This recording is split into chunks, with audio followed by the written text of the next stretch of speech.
جس نے روزہ رکھ کر بھی بدزبانی اور جھوٹ نہ چھوڑا تو اللہ تعالیٰ کو اس کا کھانا پینا چھوڑ دینے سے کوئی غرض نہیں۔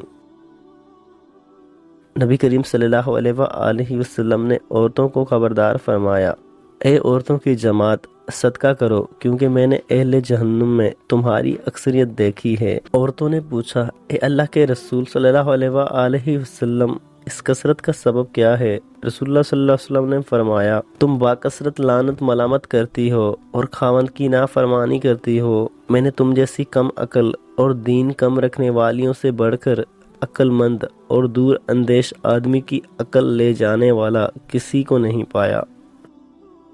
جب تم میں سے کسی کا روزے کا دن ہو تو نہ دل لگی کی باتیں کرے اور نہ ہی شور و گل کرے، چنانچہ اگر کوئی اس کو گالی گلوچ کرے یا اس سے لڑے تو کہہ دے کہ میں روزے سے ہوں۔ حضور پاک صلی اللہ علیہ وآلہ وسلم نے فرمایا، بد نصیب ہے وہ شخص جو والدین کی خدمت کر کے ان کی دعا نہیں لیتا اور لوگوں سے کہتا پھرتا ہے میرے لیے دعا کرنا۔ بد نصیب ہے وہ شخص جو فجر کے وقت سویا رہتا ہے اور لوگوں سے تنگی رزق کا شکوہ کرتا ہے۔ بد نصیب ہے وہ شخص جو عشاء کی نماز نہیں پڑھتا اور دعاؤں میں پرسکون نیند تلاش کرتا ہے۔ بد نصیب ہے وہ شخص جس نے ماہ رمضان پایا اور اپنے رب کو راضی نہ کر سکا، اور آپ صلی اللہ علیہ وآلہ وسلم نے یہ بھی فرمایا، جس نے میری ایک حدیث سنی اور دوسروں تک پہنچائی، قیامت کے روز اس کے لیے میری شفاعت واجب ہوگی۔ روزہ کھانا پینا چھوڑ دینے کا نام نہیں ہے، بلکہ روزہ ہر اس چیز کو ترک کر دینا ہے جو اللہ کو ناپسند ہو۔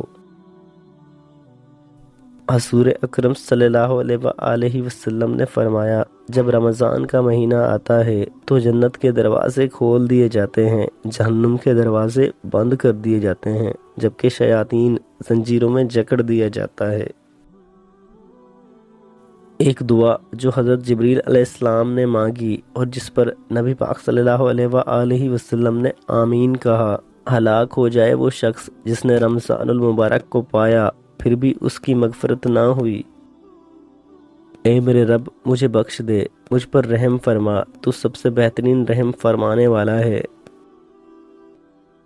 رسول اکرم صلی اللہ علیہ وآلہ وسلم نے فرمایا، روزہ دار کو دو خوشیاں حاصل ہوتی ہیں، ایک اس وقت جب وہ افطار کرتا ہے تو خوشی محسوس کرتا ہے، اور دوسری جب وہ اپنے رب سے ملاقات کرے گا تو روزے کا ثواب دیکھ کر خوش ہو جائے گا۔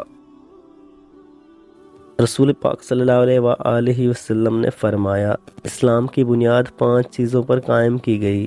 اول، گواہی دینا کہ اللہ تعالیٰ کے سوا کوئی معبود نہیں، اور بے شک حضرت محمد صلی اللہ علیہ وآلہ وسلم اللہ کے سچے رسول ہیں، اور نماز قائم کرنا اور زکوٰۃ ادا کرنا اور حج کرنا اور رمضان المبارک کے روزے رکھنا۔ فرمان مصطفیٰ صلی اللہ علیہ وآلہ وسلم ہے، جس نے رمضان کی راتوں میں قیام کیا حالت ایمان میں اور حصول ثواب کے لیے، تو اس کے گزشتہ سال کے سارے گناہ معاف کر دیے جائیں گے۔ حضرت ابو سعید رضی اللہ تعالیٰ عنہ سے روایت ہے، انہوں نے فرمایا کہ میں نے رسول پاک صلی اللہ علیہ وآلہ وسلم کو ارشاد فرماتے ہوئے سنا کہ جس آدمی نے ایک دن اللہ تعالیٰ کے راستے میں روزہ رکھا، اللہ تعالیٰ دوزخ کی آگ کو اس کے منہ سے 70 سال کی مسافت تک دور کر دے گا۔ حضرت ابو ہریرہ رضی اللہ تعالیٰ عنہ سے روایت ہے کہ رسول اللہ صلی اللہ علیہ وآلہ وسلم نے فرمایا، روزہ ایک ڈھال ہے، اس لیے روزہ دار نہ بیہودہ گوئی کرے اور نہ ہی جاہلانہ افعال۔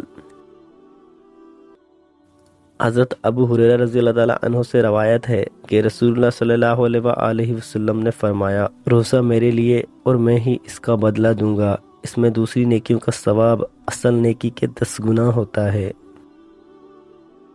نبی اکرم صلی اللہ علیہ وآلہ وسلم نے فرمایا، سحری کھایا کرو کیونکہ سحری کے کھانے میں برکت ہوتی ہے، اور یقیناً اللہ اور اس کے فرشتے سحری کھانے والوں پر درود بھیجتے ہیں۔